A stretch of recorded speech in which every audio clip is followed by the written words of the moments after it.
Λοιπόν, αυτή είναι, είπαμε, η μικρή σπηλιά πάνω.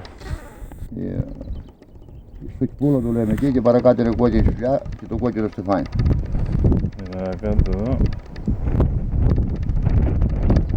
Εδώ είναι κόκκινη σπηλιά.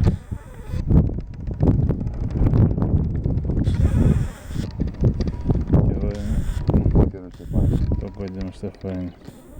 Και εκεί είναι πάνω από 40 μέτρα και πούσε. Πίσω 40 παραπάνω.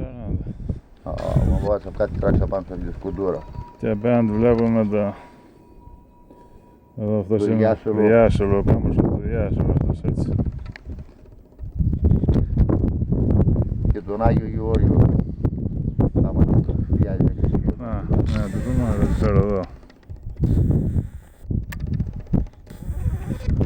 Λοιπόν, και αυτός είναι ο Άγιος Γεώργιος. Και παλιά εκκλησία. Μάλιστα. Λοιπόν, και από εδώ. Από εδώ το πρωτεύει κάτι ο Κίτσος.